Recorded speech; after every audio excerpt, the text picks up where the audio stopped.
To make the best use of the session, I suggest you do two things. Number one, go through my theory session on legal reasoning. The link to the session is given on the description below. Second, create a free sign-up account on our website and solve the exercise on your own before you go through the video. The process for the free sign-up is also given on the description below. Now that you would have done both the things, let's start with the class. So welcome to the class, students. In this class, we'll practice some more questions on legal reasoning questions, but old CLAT pattern. So let's start with the class. Okay, this is the first question.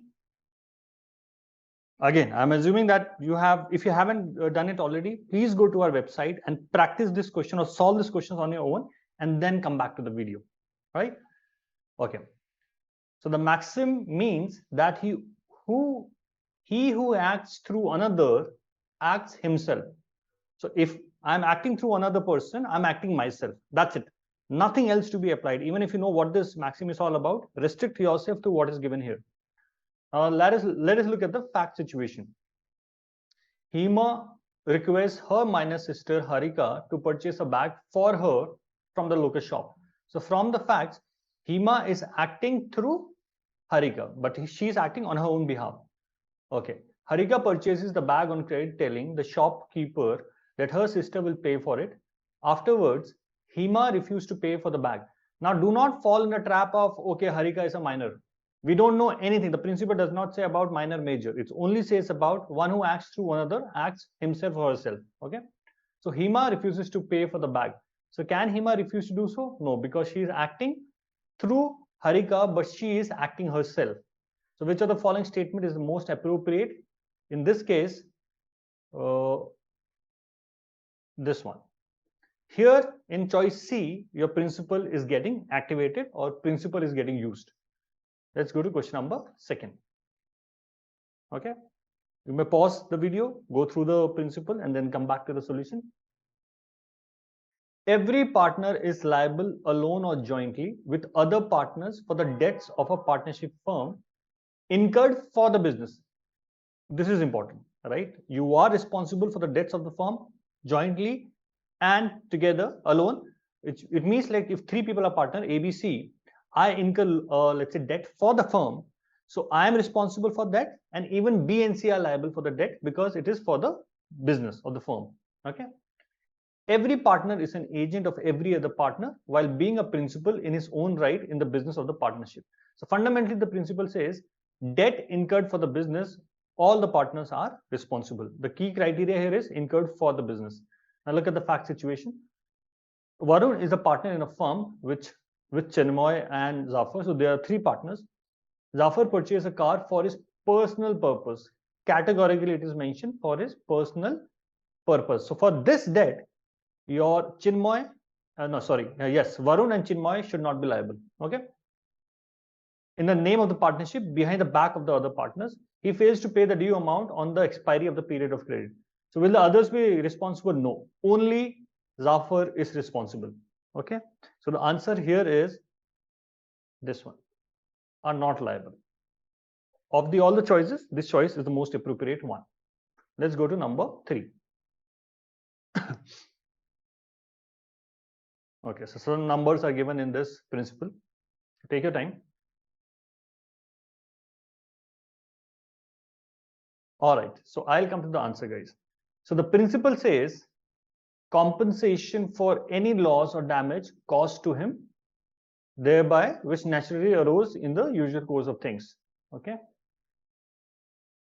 is not to be given for any remote or indirect loss damaged by the breach. Okay, so first of all, let's understand by the fact what was the breach, right? A was to supply at rupees 100 and B was to sell it for rupees 200, right? Now, what is the damage that is being proposed? When the question comes about damage, A says he will pay only rupees 5,000 as damages because the same variety of iron was available in the market for 105. So which something that A was not able to supply, B got it for 110. A is saying the market price actually was 105. So I promised to pay you something for 100, which you could have got for 5. So there's a loss of $5 per unit. Total unit are 1,000. So 1,000 into 5 is 5,000. This is the logic of A, that this is what the damage that I have caused you. B, on the other hand, says that you would have given it me at $100. I would have sold it at $200, so I would have made a profit of 100. So 100 into 1,000 is 1 lakh rupees. So this is the logic of A, that you pay me 1 lakh because I have lost 1 lakh. Now this does not make sense. B का logic तो बिल्कुल भी sense नहीं बनता, because B has not lost this much, right? He has purchased it for $110, right? So basically in this case, his profit is 90 rupees per unit. So he would have got 1,000 into 90, so 90,000. So he still made 90,000. So if A would have supplied it to him at the price decided, B would have made a profit of 1 lakh. Instead, now he's making a profit of 90,000. So what is the damage cost? Damage cost is 10,000. He would have made a profit of 1 lakh, but now B is making a profit of 90,000. So he lost 10,000. So the damage is 10,000. The other way to look about it is A was supposed to provide it at 100. B got it at 110. So B had to pay 10 rupees more. Now, whether he should have bargained more or something, that's a different issue altogether. But he has to pay 10 rupees extra. So 10 rupees per unit, which means there were 1,000 units. He lost 10,000. So this is the damage. And therefore, the answer is B. Third, the answer is B. Let's move to question number 4. All right, just pause it, solve it, come back to this. An agreement, the meaning of which is not certain or capable of being made certain, is void. So all you have to decide from the fact is whether the agreement was certain or not. A and B, who were brothers, entered into an agreement which stated that A would sell his entire share. So entire means 100%. So there is no doubt. Now, of the ancestral property, the important thing here is a definite article, the. Ancestral property is 1. The moment you put the, is a definite article of the ancestral property to B. The agreement did not mention the specific details like survey number of the property. This is not required. You're talking about one property because a definite article, the, right? And you're selling 100% stake. He's not saying I would give some portion of my share. Some would have been doubtful or not or uncertain. Entire share means 100%. So it is certain, and therefore the answer is D. The contract is valid since there is clarity about the property sought to be sold. Let's move to next question. Again, if you haven't already attempted this exercise, pause, attempt, and then play the video. Okay. Whoever causes death by doing an act with the intention of causing death. So you should have caused death. You should have the intention of causing death, or with the intention of causing such bodily injury as is likely to cause death, okay, or with the knowledge that he is likely by such act to cause death. So either the intention to cause death or the intention of causing injury that may lead to death, or just the knowledge that if something is done to this person, that act may cause to the death of the person. That person commits the offense of culpable homicide. Okay. Now let's look at the facts. A knows Z to be behind a bush. B does not know it. A intending to cause or knowing it to be likely to cause Z's death. So A is satisfying the criteria, this criteria. Induces B to fire at the bush. B fires and kills Z. So far A is concerned, A has satisfied the condition. B did not satisfy the condition. Do not use your external knowledge of the law. Nothing abetment or this kind of thing, right? Or the transfer of malicious or transfer of malice. Do not apply any principle of law. Just restrict yourself to what the principle is.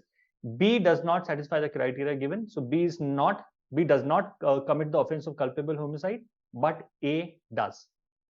So the answer is fifth. The answer is B.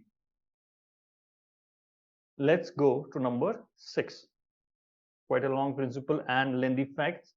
So take some time, pause the video, come back once you've attempted the question. Okay. A violation of a legal right of someone, whether results in a legal injury or not, gives a right to an action in tort for compensation. So if there is a violation of legal right, it gives rise to an action in tort for compensation. There might not be an injury, but if I violate your right, so let's say if it's your right to enjoy your property peacefully, right, and I play some music, and there is no law in this particular locality against that, but I'm violating your right of enjoying your place peacefully. So even if you have not incurred any injury because of that, there is still it still gives rise to an action in tort for compensation. ये simple है, ठीक है? At the same time, an action by someone which results in some loss or damage, मतलब loss हुआ है, damage भी हुआ है, or else it's not actionable if there is no violation of right of that somebody. So important thing in this principle is, if there is a violation of right but no loss, there is still is tort. Contrary to that, if there is loss but no violation of legal right, there is no tort. That's it is. So in the fact, we have to decide, or we have to determine whether there was a violation of legal right or not, or whether there was any legal right or not. Okay, let's look at this. AB Coaching Center was a popular CLAT coaching academy with several good trainers. A lot of aspirants used to attend his coaching classes from all over and was making good profit. This was going on for the past several years. During a session, T, one of the very good and popular trainers of ABC, this AB Coaching Center, had some difference of opinion with the owner of ABC and left the coaching center. T started another entrance coaching center closer to ABCC, which resulted in a substantial drop in its students and huge financial loss. So there is a loss, there is a damage. Because of an act of T, there's a damage to or a loss to AB Coaching Center. So loss, yes. But did T violate any legal right of AB? AB Coaching Center, did ABCC as a coaching center have a right, or have a right that you cannot have any competition? That's not a legal right, right? There is no legal right that I'll do a business and I will have no competition. So there is no violation of a right. There is no violation of a right. There is definitely loss, but no violation of legal rights. So no tort. Okay. Legal right position. T has not violated any of ABC's legal rights. So there is no tort. Let's come to next question. Look at this one. Again, pause, attempt, and play. A person is liable for negligence if he fails to take care of his neighbor's interest. Okay. Now, who is a neighbor? That has been defined for us. A neighbor is anyone whose interest should have been foreseeable by a reasonable man while carrying on his activities. Right? So let's say if I'm taking a class today, right, I'm conducting an activity. So my neighbor, someone who is, let's say, driving on the road, that is not, I cannot foresee that person's interest. So that person is not my neighbor. That person definitely is not my neighbor. So I cannot foresee how will I impact his or her interest, right? Okay. So first, whether you took care or not, that is one thing. Second, whether that person is your neighbor or not. How do you define neighbor? Whose interest should have been foreseeable by a reasonable man. Okay, let's look at the facts. A cricket match was going on in a closed door stadium. A cricket fan who could not get the stadium was watching the game by climbing up a nearby tree and sitting there. The cricket ball in the course of the game went out of the stadium and hit this person and injured him. He filed a suit against the organizer. So all we have to decide is this person who climbed up a tree a neighbor of the organizer or not? Neighbor is someone whose interest should have been foreseeable by a reasonable man.